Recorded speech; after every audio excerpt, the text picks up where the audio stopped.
Hey, it's Dean. I'm your multi-genre music man. I'm back with another video. This video is called Officer Arrests Officer at Crime Scene. Kind of curious what's going to happen here. It's about 14 minutes, 6 seconds long. Let's give it a try and see what happens. Welcome to Audit the Audit, where we sort out the who and what and the right and wrong of police interactions. This episode covers crime scene contamination, filing a formal complaint, and officer retaliation, and comes to us from the Batosize channel. Be sure to check out the description below and give them the credit that they deserve. Before we dive into the interaction, I want to give a big thanks to the sponsor of this episode, News Voice. Social media has such a profound impact on the way we consume information, and it is becoming increasingly more difficult to find news that isn't saturated with opinions and misinformation. News Voice is a revolutionary new take on digital media and offers its users a news platform unlike anything else on the market. The News Voice app is completely... Michael Malinowski was playing guitar at the Jackson Red Line station in Chicago, Illinois, when a 38-year-old mentally ill woman attacked him. 35-year-old Chicago Transit Authority Supervisor Martisa Lee received a call over her radio about the incident and responded immediately. Officers from the Chicago Police Department quickly arrived on the scene, arrested the suspect, and called for medical assistance for Mr. Malinowski. Authorities determined that the platform was a crime scene, but were unable to cordon off the area because they did not have enough of their standard yellow tape to do so. The Chicago Tribune reported that more than a dozen people walked through the unmarked crime scene before Officer Raymond Herron spotted Mrs. Lee and confronted her.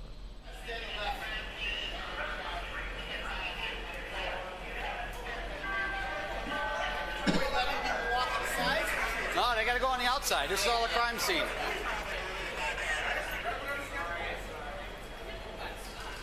Yeah, he's grabbing after the victim. Watch out, ma'am, come out here. I'm talking. I gotta say. Oh yeah, you need to get out of the crime scene, ma'am. Please get out of the crime scene. That's what I'm telling you. And you're touching me now. Because you're in the crime scene, and I'm asking you to stay here. Do not go in the crime scene. And I'm doing my job. Do not touch me. You're not doing your job. Do not you can do your job from right there. Do not touch me. You can do your job don't from right touch there. Me again. Don't go through the crime scene again. Don't touch me Then don't again. go through the crime scene again. Don't touch me again. Then don't go through the crime scene again. It's touch very me simple. again. It's very We could go back and forth all day.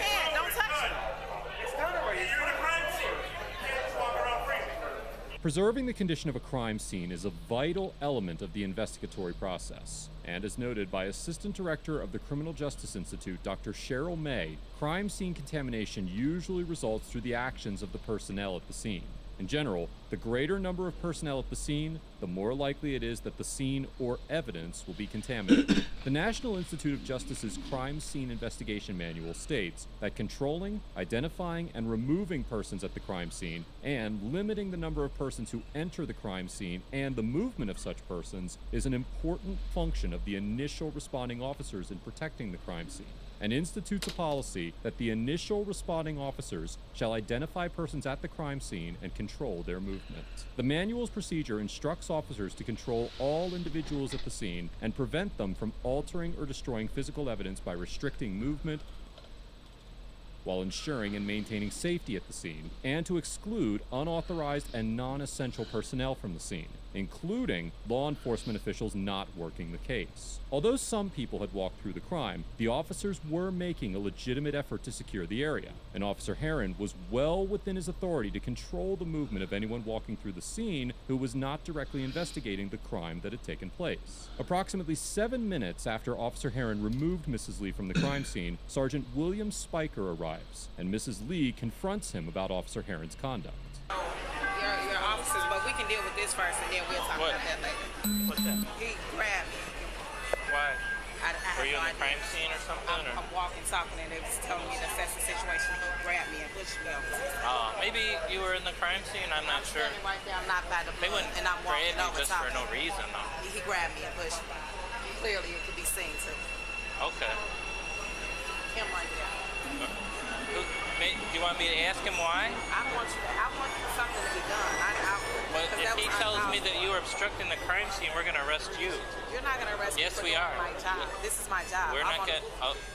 That's the way it's going to go. If you It's want not to going to go that way complain, because this is my that'll job. be his job, though. You'll be Exactly. And obstructing I'm the his job, supervisor which that is... was told to assess the thing. So if I'm walking, I'm not stepping but- on the blood. Mrs. Lee makes the assertion that because she was not in the exact area where the crime took place, then she should not have been moved.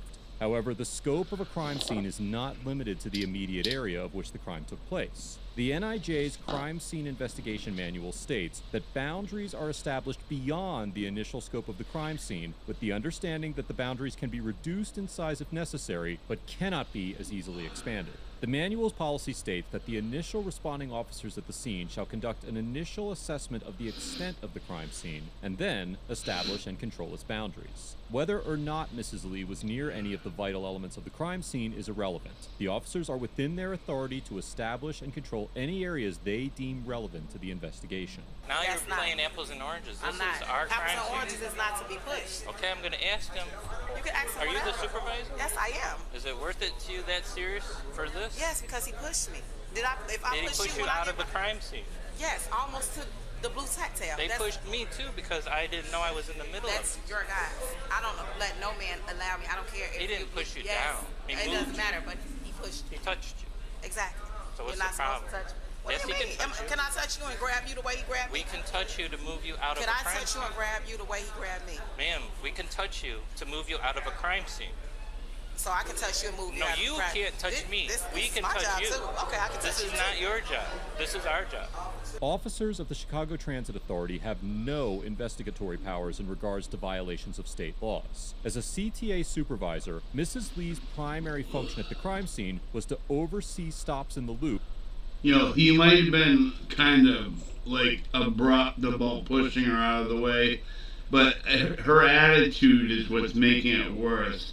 For starters, like when she wouldn't get off the phone when he asked her to move, she wanted to sit there and talk on the phone. And now she's over asserting, pushing and pushing. Her attitude is like really not helping the situation, which is what's going to end up getting her arrested for the end. And determine which train should be stopped or rerouted. Nothing in her official capacity would grant her access to a restricted crime scene once the Chicago Police Department took over the scene. It is important to review the moment that Officer Herron ushered Mrs. Lee out of the crime scene, as she continues to assert the notion that Officer Herron pushed her out of the way. The body cam footage shows that the officer physically guided Mrs. Lee out of the crime scene and did not forcefully push or shove her as she claims. Your job is to conduct the y'all job. train. Exactly, and I was talking to my manager to let them know. Your job. On top of everything else, she could get arrested for a false police report for saying he shoved her when he didn't. Is to work with the trains. This is now our crime scene. If you're in the middle of it, we can move you out of it. Yes. I'm not We're your going to crime move you scene, out of the crime but I'm scene. not your crime scene to push. There's no complaint. If that's your complaint, there's no complaint. Can I have your badge and stuff? Yeah, we're going to have to. I'm going to talk to him then. No, that's fine, but that's fine. Whatever you said, that's fine. Which one of you guys grabbed her? Because she was walking through the crime scene. You guys to get out of the crime scene. And I took her from behind and I guided her outside you the crime pushed scene. I did not push. Everything's on camera. You're absolutely right. Perfect. That's perfect. So Everything's on camera. he just moved you out of the crime scene is what he's saying. No, I didn't push. He's grabbed you and moved you out of the crime That's scene. fine, but anyway, you said you needed what from me? Sir, you needed something from They me? need you to hold the tape. They want you, they say you're a supervisor, you can hold the tape. You can hold the tape for them. What do you mean hold the tape? The tape off that camera. Because you have to get that from control, so I can't just... No, that's I told them, that's another unit. Okay. Okay. Was she obstructing the crime scene? Yes. I told her, it's all my body camera. I told her she had to get out of the crime scene. She kept walking. I told her she had to get out of the crime scene. I Did told she her, continue in our crime scene? Walking Yes. away from the crime scene, he pushed Did she me. I guess continue I in wasn't our walking crime fast scene? enough for him. No, I didn't. He pushed me right over there. It'll all be seen. He's saying- But you guess what? walked It's all from on here. camera, and I'm done with it now. If walked you from guys here. do whatever I don't. you want. I mean, are we done with this? I mean, he's explaining what he No, I'm not did. done with it. Y'all can be done with it. You're not done with it? Oh, I'm not. Because Because Do you want to have her arrested for obstructing our crime scene? I'm on She can laugh all she wants, but she cannot obstruct our crime scene. Although Sergeant Spiker may be within his authority to arrest Mrs. Lee for obstructing the crime scene, it is clear that the motivation to effectuate an arrest was derived from Mrs. Lee's intention to file a complaint against Officer Herron. A former supervisor of Chicago's police oversight agency, Lorenzo Davis, told the Chicago Tribune that it is unlikely Officer Herron would face disciplinary action for removing Lee from the crime scene, but also stated, quote, "Everyone has a right to file a complaint. An arrest should never be conditioned on whether that person drops the complaint or not." Chicago is one of the few cities that has both a Bureau of Internal Affairs and a Civilian Office of Police Accountability, which essentially work congruently with one another whenever a complaint is filed. Sergeant Spiker does not retain the authority to dictate whether a complaint against an officer is valid. And according to the Chicago Tribune, city policy requires officers to report a complaint to the Civilian Office of Police Accountability within 1 hour of receiving it. Sergeant Spiker chose to arrest Mrs. Lee only after she insisted on filing a complaint, which is an obvious act of retaliation. Was she obstructing our crime scene? She did not. That's when I told her, I said, "Man, we gotta get out of the crime scene." She didn't listen. I told her several times. That's when I I'm took on her the arms radio. from He behind, didn't I tell got me her, she several gotta go outside He the pushed me crime from behind. scene. We can look at my body camera. Sure can. Okay, arrest her. Put your hands behind your back. Officer Herron places Mrs. Lee into handcuffs, and Mrs. Lee's manager arrives on the scene shortly thereafter. After some negotiations with the CPD officers, Mrs. Lee is released and allowed to go free without any charges. According to the Chicago Tribune, Mrs. Lee's name appeared on the CPD's official incident report, accusing her of obstruction of justice and potentially contaminating the crime scene, but failed to mention Mrs. Lee's request to lodge a complaint or that she was detained for another 7 minutes after Officer Herron removed her from the unmarked crime scene. Following the encounter, Mrs. Lee filed a formal complaint with the Civilian Office of Police Accountability, who recommended that Sergeant Spiker be stripped of his police powers while it investigates the complaint. Chicago Superintendent David Brown has not yet responded to the notification, and the sergeant continues to serve in his official capacity. Mrs. Lee has since filed a federal lawsuit, alleging that the officers falsely arrested her and violated her First Amendment rights, and is still employed with the Chicago Transit Authority. Overall, Officer Herron and Sergeant... I don't feel like they falsely arrested her. She broke the law, and it may have taken them a little while to arrest them because she kept running her mouth and making it worse, but I think she did break the law and she should have been arrested. Spiker get a C-, because although they were within their authority to order Mrs. Lee to evacuate the crime scene, they principally arrested her for attempting to file a complaint, did not appropriately document the encounter, and made no effort to de-escalate the interaction.